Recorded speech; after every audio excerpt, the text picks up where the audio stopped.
Assalamualaikum warahmatullahi wabarakatuh. Saya kelompok 11 ingin mempresentasikan hasil kerja kami, yaitu manajemen risiko keuangan. Tujuan utama manajemen risiko keuangan adalah untuk meminimalkan potensi kerugian yang timbul dari perubahan tak terduga dalam harga mata uang, kredit, komoditas, dan ekuitas. Risiko volatilitas harga yang dihadapi ini dikenal sebagai risiko pasar. Para pelaku pasar cenderung tidak berani mengambil risiko. Perantara jasa keuangan dan pencipta pasar memberikan respon dengan menciptakan produk keuangan yang memungkinkan seorang pelaku pasar untuk mengalihkan risiko sama. Risiko pasar terdapat dalam berbagai bentuk.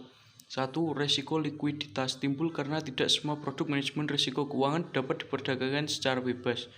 Pasar yang sangat tidak liquid ini misalnya seperti real estate dan saham dengan kapitalisasi kecil. 2. Diskontinuitas. Pasar mengacu pada risiko bahwa pasar tidak selalu menimbun perubahan harga secara bertahan. Kejatuhan pasar saham pada tahun 2000 merupakan suatu contoh kasus. 3.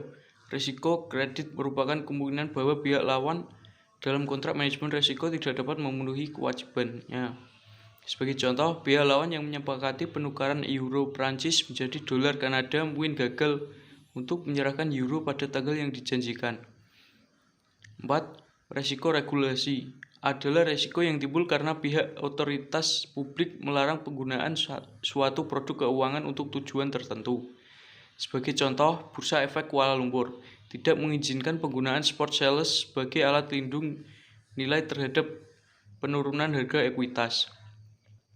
5. Risiko pajak merupakan risiko bahwa transaksi lindung nilai tertentu tidak dapat memperoleh perlakuan pajak yang diinginkan. Sebagai contoh, perlakuan kerugian valuta asing sebagai keuntungan modal ketika laba biasa lebih disukai. 6. Risiko akuntansi adalah peluang bahwa suatu transaksi lindung nilai tidak dapat dicatat sebagai bagian dari transaksi yang hendak dilindungi nilai.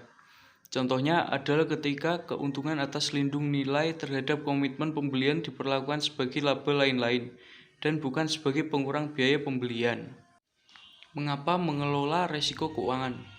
Pertumbuhan jasa manajemen risiko yang cepat menunjukkan bahwa manajemen dapat meningkatkan nilai perusahaan dengan mengendalikan risiko keuangan. Jika nilai perusahaan menyamai nilai kini, arus kas masa depannya, manajemen potensi risiko yang aktif dapat dibenarkan dengan beberapa alasan.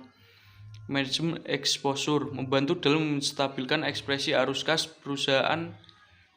Aliran arus kas yang lebih stabil dapat meminimalkan kejutan laba sehingga meningkatkan nilai kini ekspektasi arus kas. Manajemen exposure yang aktif memungkinkan perusahaan untuk berkonsentrasi pada risiko bisnisnya yang utama. Para pemberi pinjaman, karyawan, dan pelanggan juga memperoleh manfaat dari manajemen exposure. Akhirnya, karena kerugian yang ditimbulkan oleh risiko, harga dan suku bunga tertentu dialihkan kepada pelanggan dalam bentuk harga yang lebih tinggi. Manajemen exposure membatasi risiko yang dihadapi oleh konsumen. Peranan akuntansi. Akuntan manajemen membantu dalam mengidentifikasikan exposure pasar, mengkuantifikasi keseimbangan yang terkait dengan strategi respon risiko alternatif, mengukur potensi yang dihadapi perusahaan terhadap risiko tertentu, mencatat produk lindung nilai tertentu, dan mengevaluasi efektivitas program lindung nilai. 1. Identifikasi risiko pasar. 2. Mengidentifikasi penyeimbangan. 3. Manajemen risiko di dunia dengan kurs mengambang. Meramalkan perubahan nilai tukar. Informasi yang seringkali digunakan dalam memperkirakan nilai tukar, misalnya turunnya nilai mata uang, berhubungan dengan perubahan-perubahan pada faktor berikut ini. 1. Perbedaan inflasi. 2. Kebijakan moneter. 3. Neraca perdagangan. 4. Neraca pembayaran. 5. Cadangan moneter internasional dan kapasitas utang. 6. Anggaran negara. 7. Pencatatan bursa berjangka. 8. Kurs tidak resmi. 9. Perilaku mata uang terkait. 10. Diferensiasi suku bunga. Dan 11. Harga opsi ekuitas asing. Mengukur pemajanan. Proses penyusutan permasalahan yang mengurangi akibat perubahan nilai tukar yang merugikan memerlukan informasi mengenai pemajanannya terhadap resiko kurs valuta asing. Ekspor valuta asing muncul ketika perubahan kurs valuta asing mengubah nilai aset bersih, pendapatan, dan arus kas suatu perusahaan. Pengukuran akuntansi tradisional dan ekspor valuta asing memusatkan pada dua jenis pemajanan besar, yaitu translasi dan transaksi. Pemajanan translasi. Pemajanan translasi mengukur dampak perubahan kurs valuta asing terhadap kesetaraan mata uang dalam negeri dari aset dan kewajiban mata uang asing suatu perusahaan. Oleh karena jumlah mata uang asing biasanya ditranslasikan terhadap kesetaraan mata uang dalam negeri untuk tinjauan pemajanan atau maksud pelaporan keuangan eksternal, dampak translasi memiliki akibat langsung terhadap keuntungan pelaporan.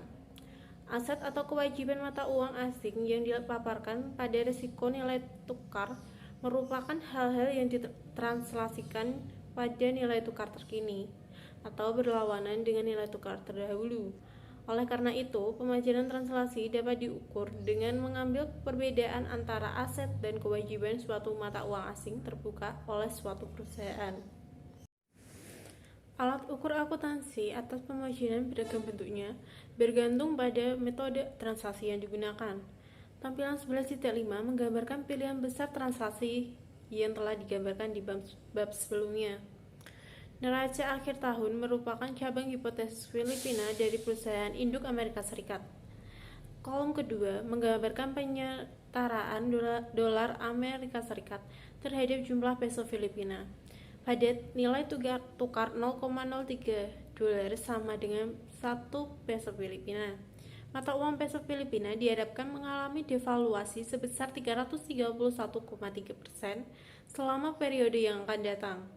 Ketika inventaris dinyatakan pada nilai besar di bawah peraturan pasar lower of cost, metode-metode translasi yang bersifat temporal dan non-moneter non-moneter menghasilkan ukuran pemajanan yang berbeda dan diperlakukan secara terpisah.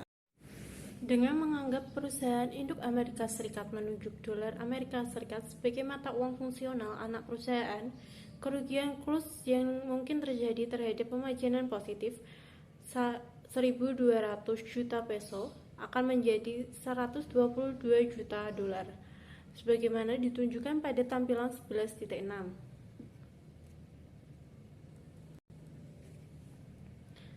Kemungkinan yang lain jika perusahaan induk menunjuk peso Filipina sebagai mata uang fungsional perusahaan, kerugian yang terjadi adalah 23 juta dolar. Hal ini berdasarkan pada pemajanan positif 230 juta peso Filipina dengan menggunakan metode angka terkini yang diamanatkan oleh FASB nomor 52. Format pelaporan pemajanan untuk laporan laba rugi yang berdasarkan pada konsep yang serupa. Hal ini dapat dilihat pada tampilan 11.7. Tampilan 11.6 menganggap transaksi atas perusahaan Filipina didominasi secara menyeluruh oleh peso. Namun, pada praktik di luar negeri, transaksi-transaksinya dilakukan dengan menggunakan lebih dari satu mata uang.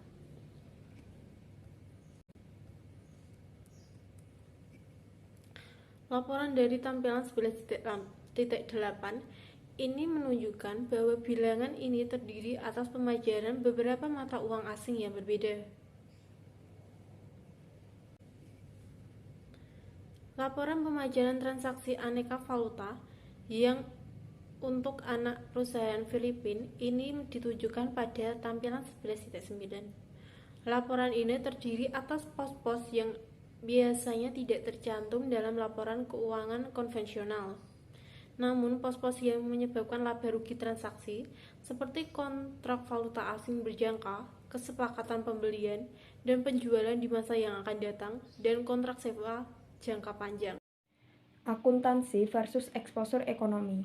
Eksposur ekonomi adalah dampak dari perubahan nilai mata uang terhadap kinerja dan arus kas perusahaan di masa yang akan datang. Sebuah anak perusahaan Jerman di bawah perusahaan induk Inggris yang bertujuan melayani pasar Jerman mungkin memiliki pemajanan translasi positif. Apresiasi euro terhadap pound akan menghasilkan laba translasi di atas konsolidasi. Jika anak perusahaan Jerman mengambil sumber produksinya dari Jerman, eksposur ekonominya kemungkinan akan terlindung dari risiko bursa. Namun, sebuah perusahaan pesaing yang juga berada di Jerman, yang memperoleh sebagian dari komponen dagangnya dari Rusia, mungkin menikmati keuntungan biaya jika mata uang rubel dihargai rendah terhadap euro. Contoh ini menunjukkan bahwa eksposur ekonomi atau operasional tidak memiliki atau memiliki sedikit hubungan dengan pemajanan translasi atau pemajanan transaksi. Oleh karena itu, manajemen eksposur seperti ini akan membutuhkan teknologi pencegahan risiko seperti di bawah ini. Yang pertama, memilih atau memindahkan tempat produksi untuk mengurangi pemajanan operasional bisnis secara keseluruhan. Yang kedua, perusahaan induk dapat menggunakan pendekatan portofolio untuk mengurangi risiko dengan memilih bisnis yang memiliki pemajanan pengganti kerugian. Dugaan eksposur ekonomi dan operasional memberikan beban baru terhadap akuntan manajemen. Alat ukur pemajanan operasional yang tepat akan menuntut pemahaman struktur pasar di mana perusahaan yang bersangkutan dan perusahaan pesaingnya menjalankan bisnis, serta pemahaman dampak nilai tukar yang nyata. Dampak ini sulit diukur karena itu pemajanan operasional cenderung berumur panjang dan tidak dapat diukur dengan pasti. Strategi perlindungan. Strategi ini terdiri dari pencegahan risiko neraca, operasional, dan kontraktual. Yang pertama, lindungi nilai neraca dapat mengurangi pemajanan suatu perusahaan dengan menyesuaikan level dan denominasi moneter dari aset dan kewajiban perusahaan. Contohnya, meningkatnya neraca kas dalam mata uang asing dapat mengganti kerugian penurunan suku bunga dan pendapatan pada instrumen pendapatan tetap dalam luar negeri. Yang kedua, pencegahan risiko operasional. Bentuk perlindungan risiko ini terpusat pada variabel yang berpengaruh pada pendapatan dan pengeluaran mata uang asing. Peningkatan harga jual untuk penjualan yang terfaktur dalam mata uang rentan devaluasi. Dalam proporsi penurunan mata uang antisipasi dapat membantu melindungi margin kotor yang ditargetkan. Yang ketiga, pencegahan risiko kontraktual. Ragam instrumen risiko kontraktual telah dikembangkan untuk memberikan fleksibilitas pada manajer dalam melakukan manajemen eksposur valuta asing. Sebagian besar dari instrumen keuangan ini bersifat derivatif. Instrumen keuangan dasar seperti persetujuan opsi kembali, obligasi, dan saham modal dapat memenuhi syarat sebagai definisi akuntansi konvensional yang berupa aset, kewajiban, dan ekuitas pribadi. Instrumen keuangan derivatif merupakan persetujuan kontraktual yang memberikan kenaikan pada hak atau kewajiban istimewa yang memperoleh nilai dari instrumen keuangan atau komoditas lainnya. Sebagian besar instrumen derivatif berasal dari keadaan yang tidak menentu. Oleh karena itu, instrumen ini tidak memiliki ciri-ciri yang sama dengan instrumen-instrumen lainnya. Akuntansi untuk produk lindung nilai. Produk lindung nilai kontraktual merupakan kontrak atau instrumen keuangan yang kemungkinan penggunanya untuk mengurangi, menghilangkan, atau sebaliknya, mengalihkan risiko pada orang lain. Produk lindung nilai ini terdiri atas garis, namun tidak terbatas hanya pada garis kontrak berjangka, kontrak ijon, swap, opsi, dan kombinasi produk-produk tersebut. Sementara banyak instrumen derivatif bertambah rumit. Hasil survei pengguna menunjukkan kecenderungan manajemen terhadap varietas yang lebih dasar. Pengetahuan tentang aturan-aturan manajemen akuntansi berkenaan dengan derivatif merupakan hal yang penting ketika kita sedang merancang strategi lindung nilai yang efektif bagi perusahaan. Para analis biasanya berfokus pada pendapatan operasional dalam mengevaluasi seberapa baik manajemen dalam menjalankan bisnis intinya. Pendapatan bersih terdiri atas dampak pembaruan dari kejadian-kejadian yang tidak biasa. Perlakuan akuntansi terhadap derivatif keuangan yang mendapat sambutan secara internasional adalah menandai produk untuk dipasarkan dengan keuntungan atau kerugian yang dianggap sebagai komponen pendapatan non-operasional. Setidaknya di AS, pengecualian diperbolehkan dalam keadaan tertentu jika transaksi memenuhi kriteria lindung nilai yang pas, termasuk hal-hal di bawah ini. Nomor 1, pos yang dilindungi nilai dapat menimbulkan risiko pasar pada perusahaan. Nomor 2, perusahaan menggambarkan strategi lindung nilainya. Nomor 3, perusahaan menunjuk instrumen yang akan dipakai dalam lindung nilai. Yang keempat, perusahaan mencatat dasar pemikirannya mengenai mengapa lindung nilai ini bisa efektif. Kontrak valuta asing berjangka. Kontrak valuta asing berjangka memiliki pengertian yaitu merupakan sebuah kesepakatan untuk mengirimkan ataupun menerima sejumlah mata uang asing yang kemudian akan ditukar dengan mata uang dalam negeri di tanggal yang akan datang dengan nilai tukar yang sudah ditentukan atau juga bisa disebut dengan nilai berjangka. Pada umumnya, pengimpor ataupun pengekspor menggunakan kontrak valuta asing berjangka ketika mereka ini memiliki barang-barang yang difaktur dalam mata uang asing yang dibeli ataupun dijual kepada pihak asing. Kontrak berjangka ini menjadi sebuah kompensasi atas resiko keuntungan ataupun kerugian transaksi ketika nilai tukar mengalami kenaikan ataupun penurunan antara tanggal transaksi dan juga tanggal penyelesaiannya. Kontrak berjangka juga melindungi nilai mata uang asing antisipasi yang dapat dibayar ataupun dibayarkan kembali dan juga dapat digunakan untuk berspekulasi dalam mata uang asing. Kontrak ini tidak dapat ditukar dalam pertukaran yang diatur, dikarenakan bersifat kurang likuid daripada kontrak-kontrak lainnya. Dengan kata lain, kontrak asing berjangka ini bersifat fleksibel dalam jumlah ataupun waktunya. Opsi keuangan. Kontrak ijon keuangan adalah hal yang serupa dengan kontrak berjangka.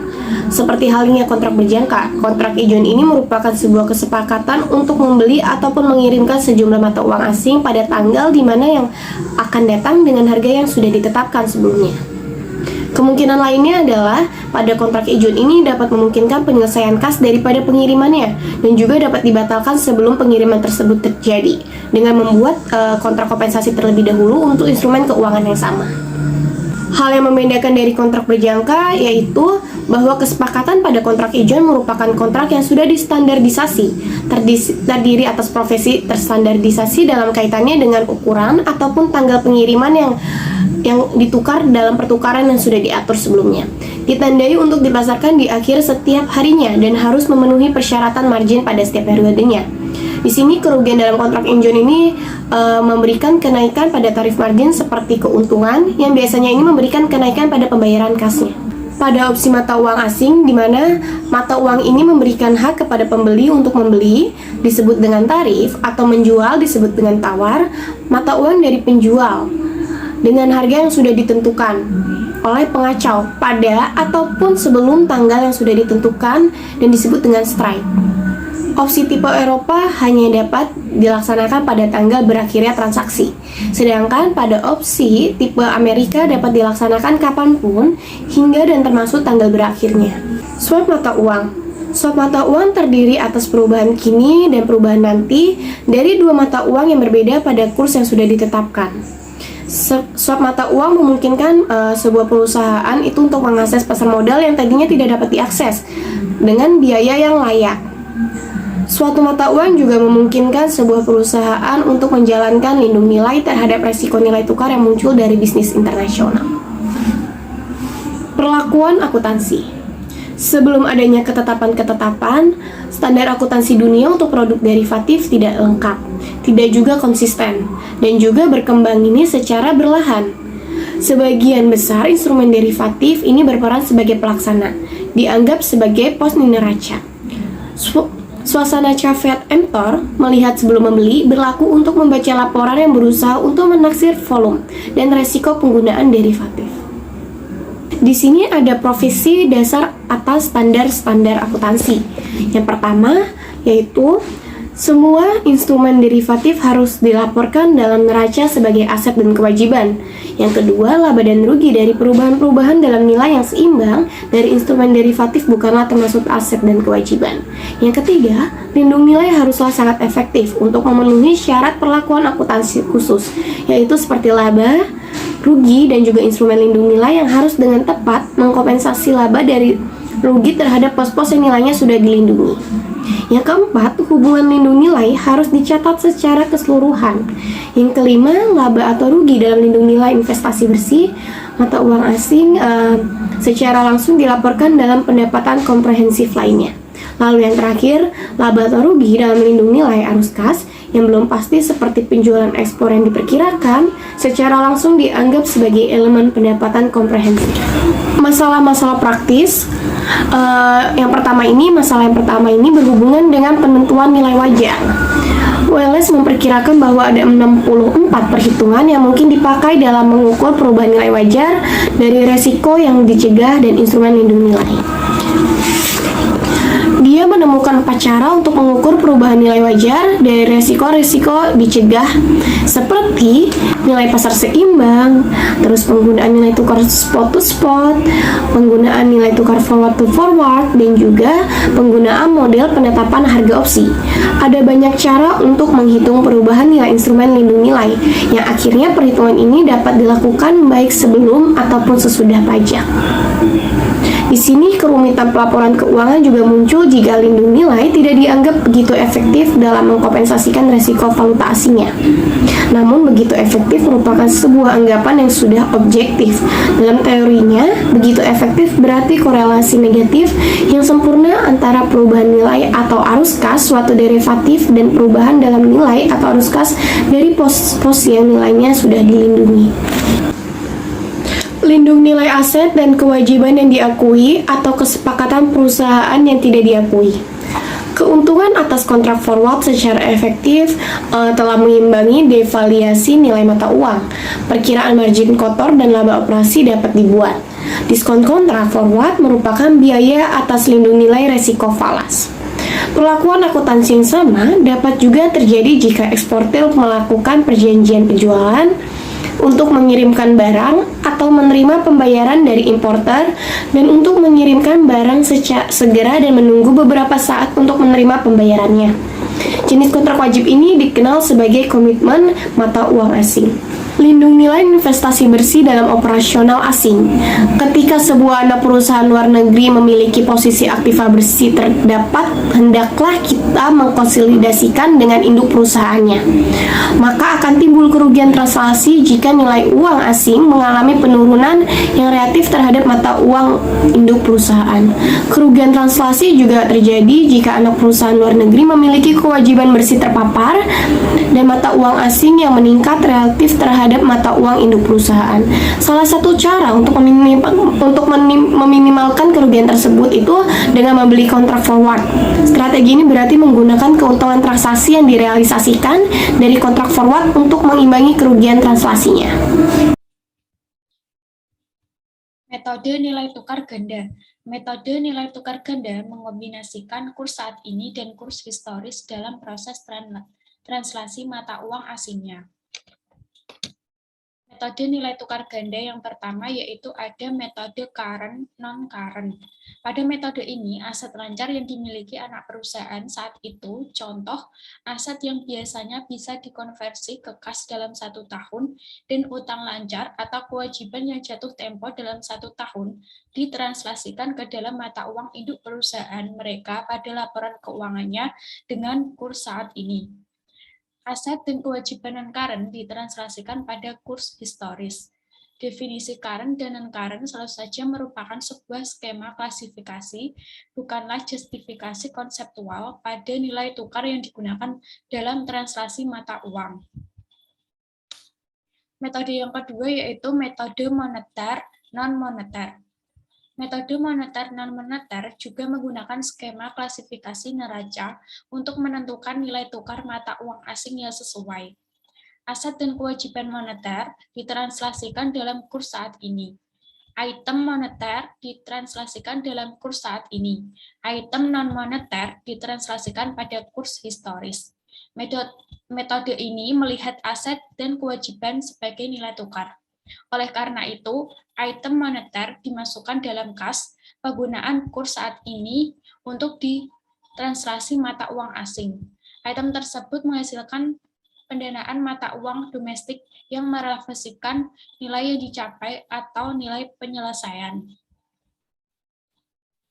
Metode selanjutnya yaitu metode kurs sementara. Dengan metode kurs sementara, translasi mata uang asing tidak mengubah sifat sebuah item yang dihitung. Hal tersebut hanya mengubah unit perhitungan saja. Dengan kata lain, translasi mata uang asing, neraca disajikan ulang menggunakan mata uang item tersebut, tetapi bukan penilaian aktual. Pada metode ini, item ditranslasikan dalam kurs nilai saat itu. Item non-moneter ditranslasikan pada kurs historis. Efek laporan keuangan. Metode transaksi mata uang asing yang berbeda pada contoh yang diberikan, memberikan hasil akuntansi yang bervariasi, mulai dari kerugian $300 pada metode kurs saat ini hingga pendapatan $240 dengan metode moneter non-moneter. Perbedaannya sangat banyak. Walaupun semua hasilnya berdasarkan fakta yang sama, terlebih lagi, kegiatan operasional yang memberikan keuntungan sebelum transaksi mata uang asing mungkin akan mengalami kerugian atau keuntungan yang menurun setelah transaksi mata uang asing. Untuk menjaga dari pengaruh laporan keuangan karena pergerakan mata uang, manajer keuangan mungkin akan melakukan manuver protektif yang diketahui sebagai strategis hedging. Kemudian, mana yang lebih baik? Poin pertama, situasi dalam transaksi mata uang asing sangatlah luas. Mentransaksikan akun dari mata uang yang melibatkan transaksi tipe impor atau ekspor, dan yang melibatkan transaksi tipe impor atau ekspor, dan yang melibatkan perusahaan afiliasi, permanen, atau anak perusahaan di negara lain yang menginvestasikan pendapatan lokal mereka dan tidak bertujuan untuk mengembalikan modal pada induk perusahaan di masa yang akan datang. Poin kedua yaitu transaksi mata uang asing dibuat untuk tujuan yang berbeda. Transaksi mata uang asing pada anak perusahaan asing untuk menggabungkan akun mereka dengan induk perusahaan cukup berbeda dengan akuntansi transaksi mata uang asing pada perusahaan independen yang bertujuan untuk memudahkan beragam peminat saham asing. Oleh sebab itu, untuk memilih metode nilai tukar ganda mana yang lebih baik, jawabannya adalah semua tergantung pada perusahaan dan tujuannya masing-masing. Karena setiap metode yang ada dapat memberikan keuntungan dan kerugian masing-masing.